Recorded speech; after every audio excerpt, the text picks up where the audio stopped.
Okay, welcome back to the book reading series for Beyond the Story 10-Year Record of BTS. In each session, we read a section or couple or a few of the book together and then pause to reflect on what it reveals about BTS. Not just as idols, but as artists, musicians, and as people, individuals. And last time, we explored how BTS broke industry rules with INEEDU and how, in the process, they grew internally as performers and as a group. And in this video, we move forward into three connected sections: expectation, a shout of joy at 1 in the morning, and the effect of victory on youth. And these sections capture the anticipation leading up to the most beautiful moment in life, part 1, and the shock of its release, and the way early victories began reshaping BTS' relationship with their fans and with themselves. Okay, so here we go. Beyond the Story, 10-Year Record of BTS, Chapter 3, Love, Hate, Army, Section, Expectation. As the title suggests, the song skit Expectation from the Most Beautiful Moment in Life, Part 1, captures the members' feelings of expectation about the upcoming album release. To be precise, rather than expectation, it was closer to a hope that this expectation would be realized. The words the members kept repeating, that they needed to be number one, sound almost like a spell to wash away their anxiety. J-Hope reflects, "Work was important to me. I had a dream and wanted to be successful, and so I had quite a lot of anxiety over whether we would do well.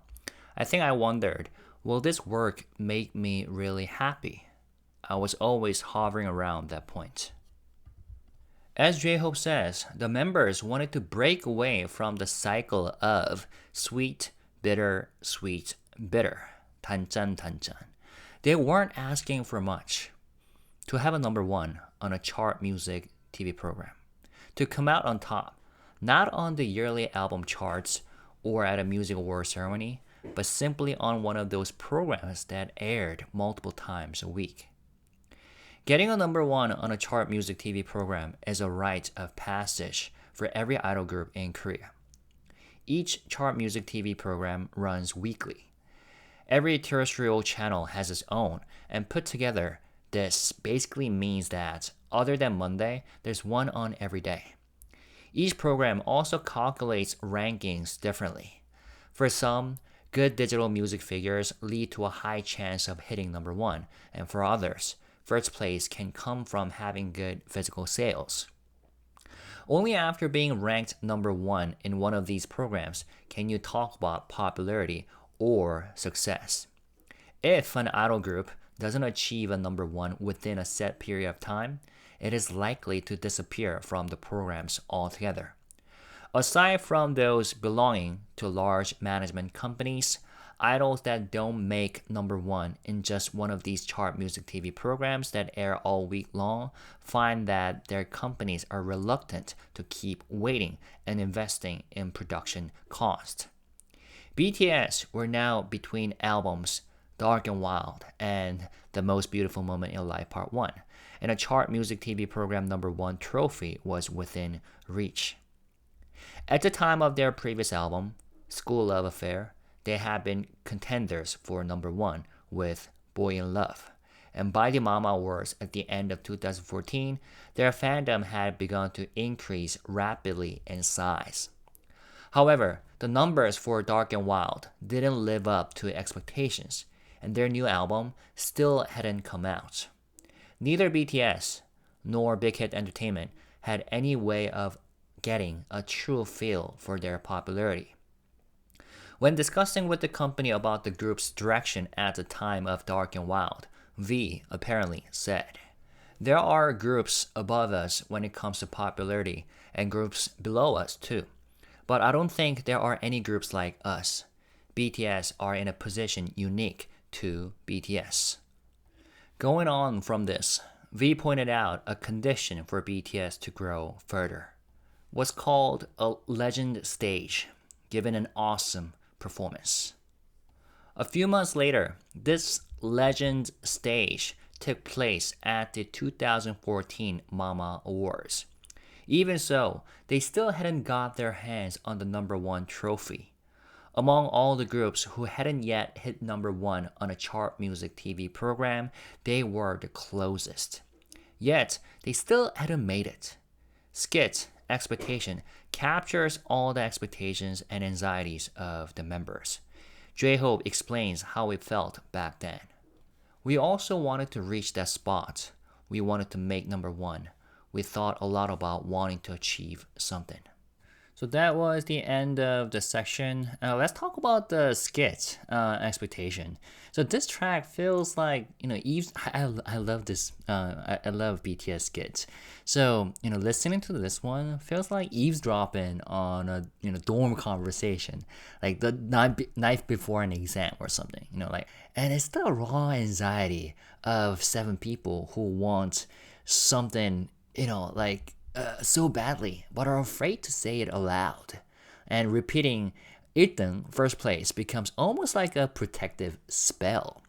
And what's fascinating is how quickly the conversation shifts from heavy ambition to ridiculous humor, like classic BTS. Like one moment they're talking about number one trophies, and the next, Jungkook, who was only 19 at the time, is asking about dividend income because he wrote part of the outro.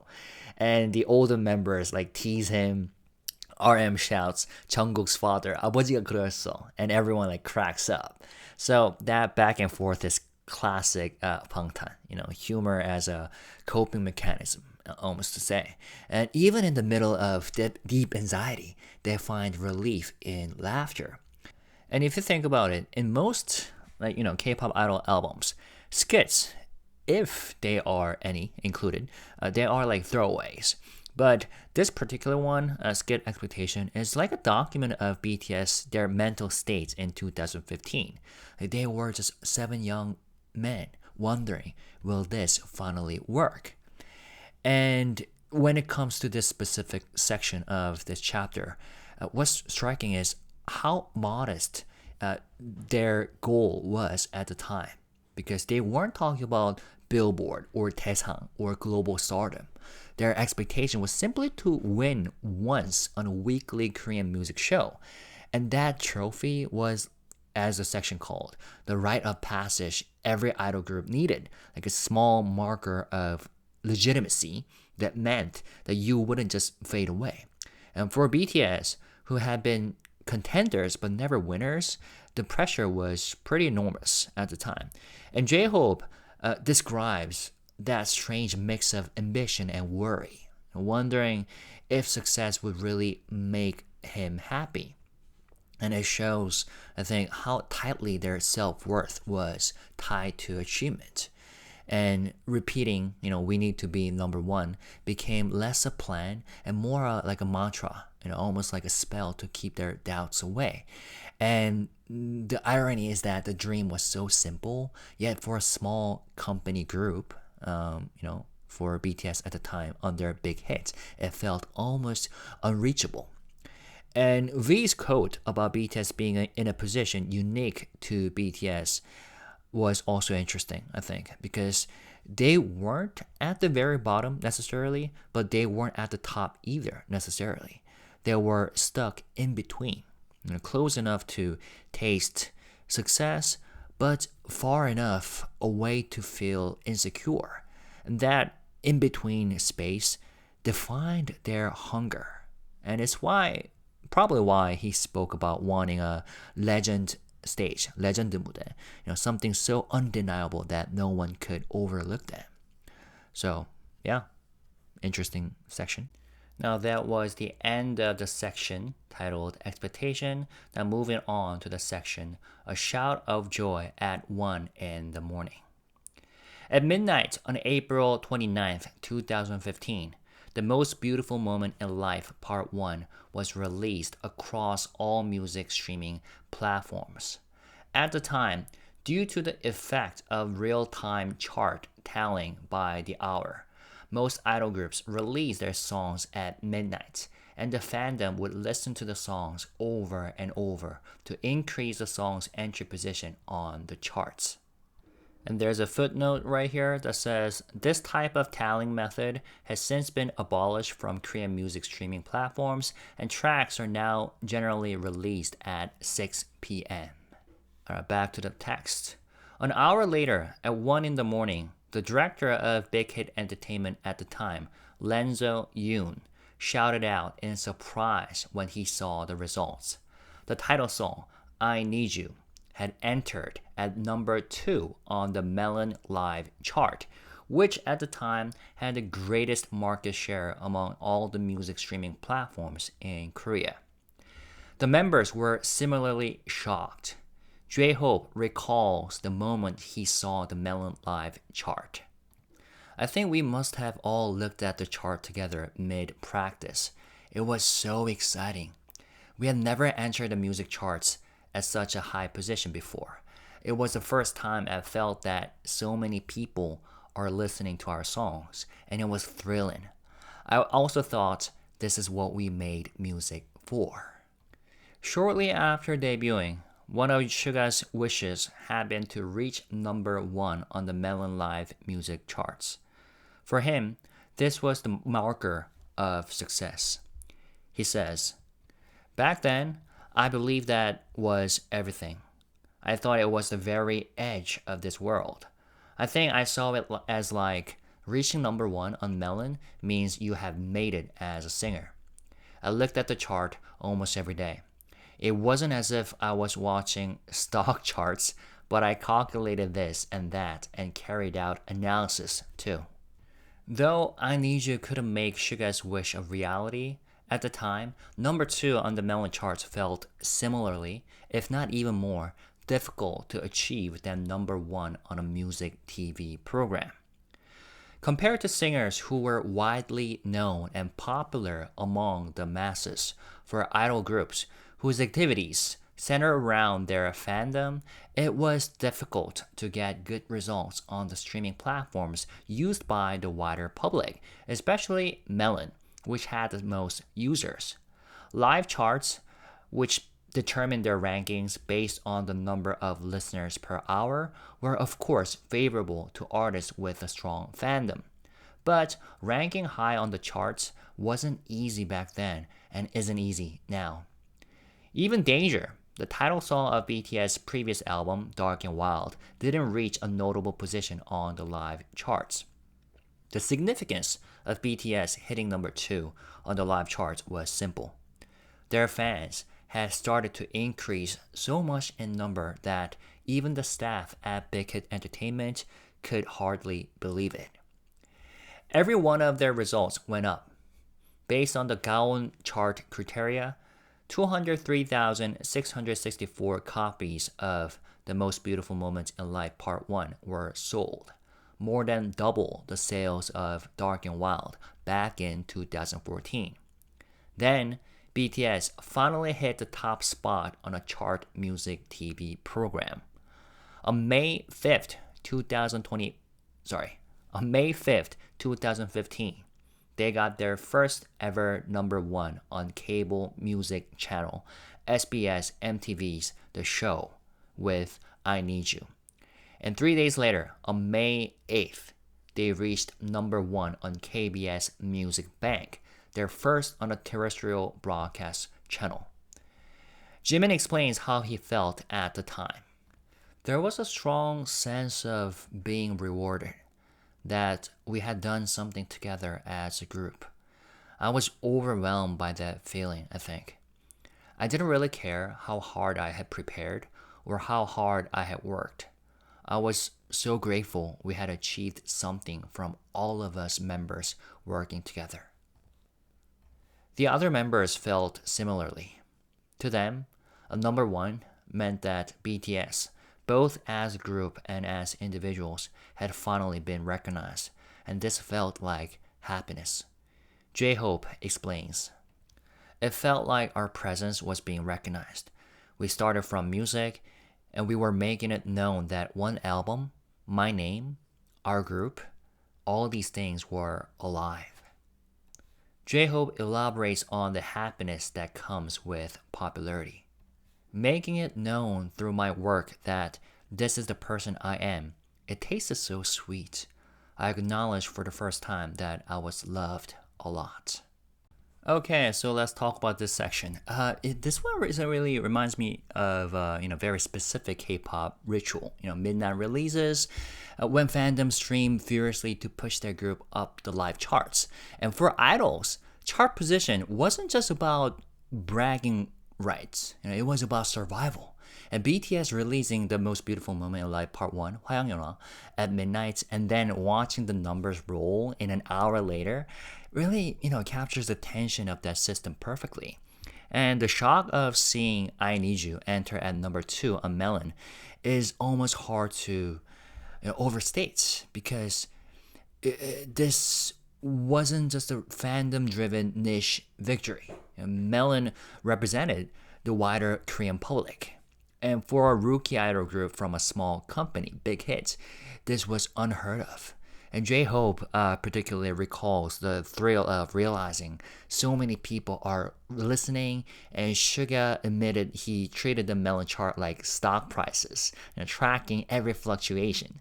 And for them, number 2 felt bigger than number 1 on a music show. And then, of course, came the real breakthrough, their first ever music show wins. When was it? May 5th, 2015, BTS finally held the number 1 trophy, and 3 days later, they won on Music Bank, which is a major terrestrial broadcast. And for a group that had obsessed over the idea of winning just once, the emotional release was immense.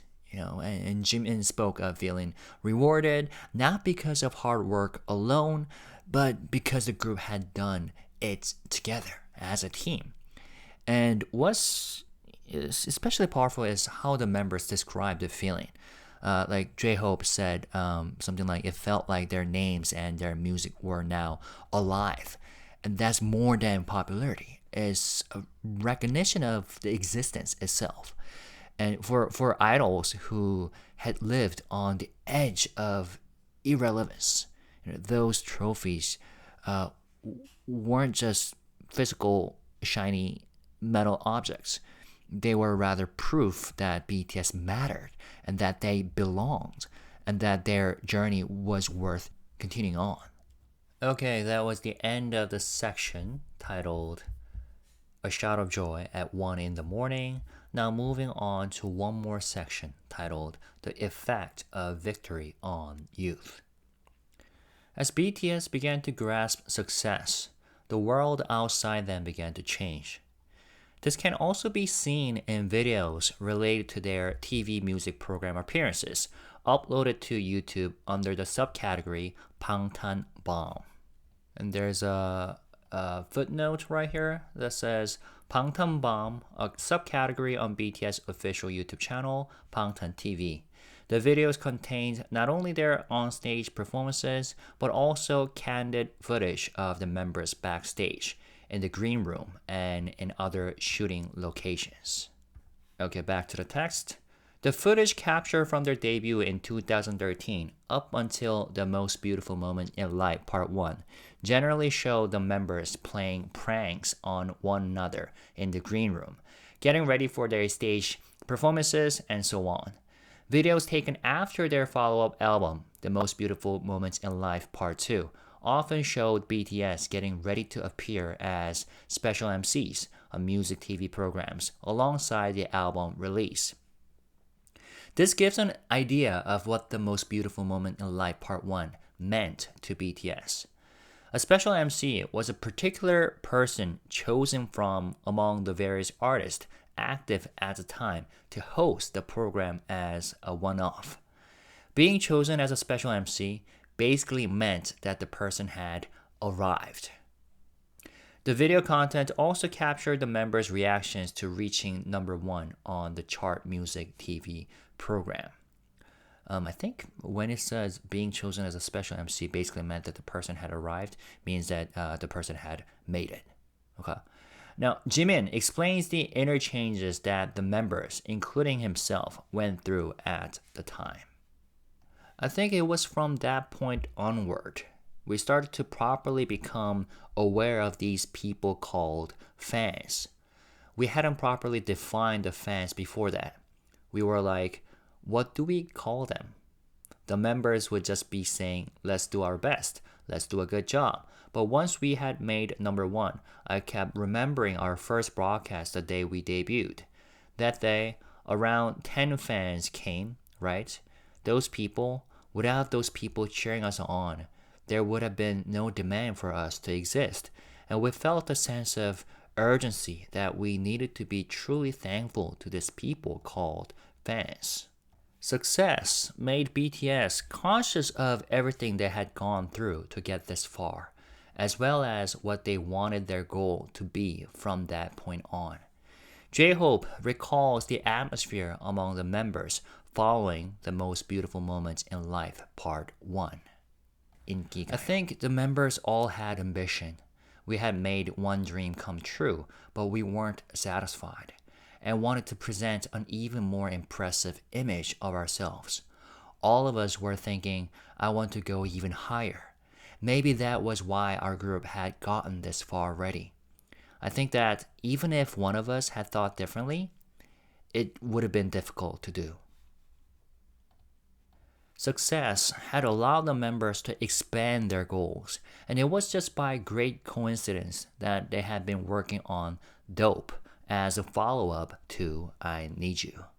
I Need You and Dope were, so to speak, two milestones that encapsulate the BTS of that time.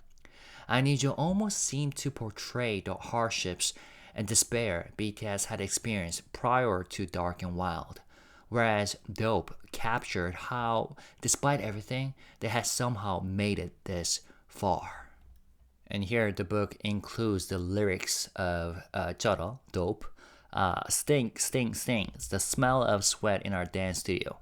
See, loud, loud, loud, my dance answers. Well, in the original lyrics, it goes something like 저러 저러 저러 우리 연습실 다음 내와 저러 저러 저러 내 춤이 답해 모두 비시리 찌질이 찡찡이 뜰뜰이들. You know, that J-Hope part, right? Yeah, I love Dope, 저러, this track. Alright, back to the text. And here the book explains the wordplay within the song. The song's title Dope, or 저러 in Korean, generally means on a roll, awesome, similar to the word swag. But in the lyrics, BTS used the other meaning of 저러, which is to stink with sweat. While other idol groups who had had a sudden boom in popularity would boast, we are dope, BTS came forward declaring, we practice until we stink with sweat. With I Need You, BTS were rapidly on the rise, and their follow-up, Dope, became a song that captured the underdog spirit of pushing their way to the top. The opening of I Need You has a lyrical atmosphere, after which a deep sorrow gradually builds up. Dope, however, comes straight in with its highlights and storms through right until the end. And while I Need You maximizes its melancholy emotion through the chorus and a long and complex melody, Dope maximizes its exhilarating atmosphere through the two characters of 저러 and the beat. 어서 와. 방탄은 처음이지? Welcome. Is it your first time to meet BTS? RM's lyrics at the very beginning of Dope became a declaration full of meaning. These lyrics weren't included as a prediction of the Most Beautiful Moment in Life Part 1's huge success. Instead, Dope was a song that explained the group's identity to those who had discovered BTS for the first time through the Most Beautiful Moment in Life Part 1. In this sense, I Need You and Dope captured the core of BTS at the time. Fighting as an underdog, enduring everything imaginable but never losing the will to go on. The group's spirit was revealed through I Need You and then, with Dope, grew out of control. This was not limited to the realm of chart figures. Everyone in the idol industry felt it. Korean idol groups hold mini fan meetings in front of the broadcasting station after a music TV program has finished filming. Here, they meet fans who have been waiting at the set since the early hours. You can judge the scale and enthusiasm of a group's fandom based on the mini fan meetings. These are the fans who have come to see the group in person. Sadly, if the group is unpopular, the number of fans can be less than the number of group members themselves. That day, BTS went to the mini fan meeting still in their dope stage costumes, and the outside of the broadcasting station was so full of army that they had to stop letting people in for safety reasons. BTS fans were no longer the single line Jimin had spoken of. Okay, so let's talk about this, the last section of this video. So this one shows how quickly victory began to change the group's identity. Because before HYYH Part 1, their behind-the-scenes videos, the Bangtan bombs, mostly show them like goofing around, like playing pranks, and just trying to survive another stage. But after HYYH, suddenly they were being invited as special MCs on music shows, which is a sign that they had moved from outsiders to recognized peers in the idol industry. And one of the most important internal changes was how the members themselves started to see their fans differently. Like, for example, Jimin admitted that until then, fans hadn't been clearly defined in their minds. They just told themselves, let's work hard and let's survive. But after winning, he thought back to their debut day when maybe 10 fans had shown up at that single line. And he realized without those 10 people, there might not have been a BTS. And that awareness turned gratitude into urgency. And success made them more conscious of what ARMY meant and conscious of the responsibility they carried toward them. And that still continues on, which is, what makes them special. And J-Hope described how after tasting one victory, the members weren't satisfied, and they wanted more, and they wanted to climb higher to, present a bigger and stronger version of themselves. And what stands out is that this wasn't just individual urge. Every single member shared the same hunger.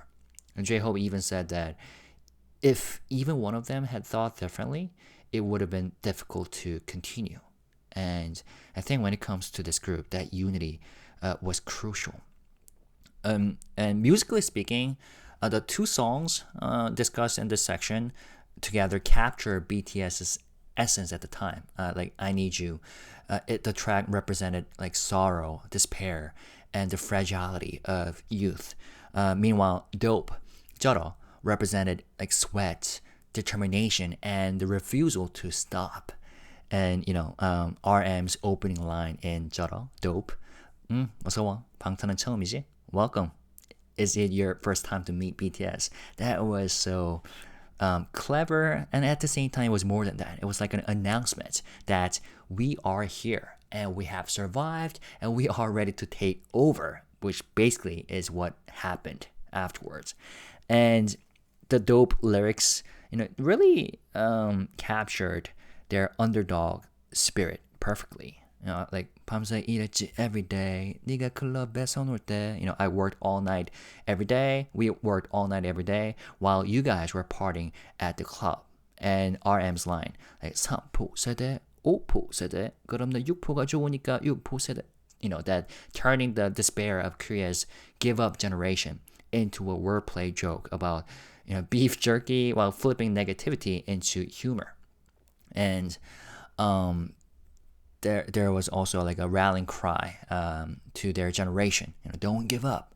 Wake up your youth. And unlike other groups who boasted we are dope as an empty flex, empty swag, BTS made Jara or dope about sweat, sacrifice, and relentless hustle. And that, honestly, I think really resonated with the fans and also the public. And of course, the most vivid image within this section comes at the end. BTS walking out in their dope costumes to meet fans after a music show, only to see the area overflowing with army to the point of a safety hazard. And just 2 years earlier, Jimin had recalled how fans stood in a single line at debut, and now the line had exploded into a sea of people. And for BTS, that wasn't just visual proof of popularity; it was a living embodiment of everything they had fought for. So there we go. That was the 3 sections we just covered in this video, and here we just witnessed their transition from expectation to victory, and their modest dream of one music show trophy turned into the moment that basically reshaped their identity as artists. And with INEEDU and Dope, they were no longer just another boy group chasing recognition. They were rather beginning to rewrite the definition of success itself. But before we wrap, let me ask you, what do you think? Between INEEDU and Dope, which track do you feel captures BTS essence better in that era? Sorrow and Survival, or Sweat and Ambition? And for you personally, do you remember when you first discovered BTS? Was it through these very songs, or was it somewhere else, something else? I would love to hear your thoughts in the comments. And in the next session, we will keep moving forward through chapter 3, and we will continue to explore how BTS HYYH era continue to evolve. All right? And when you leave comments, as always, let's stay positive, respectful, and classy. Thank you guys. Peace and love. Bye-bye.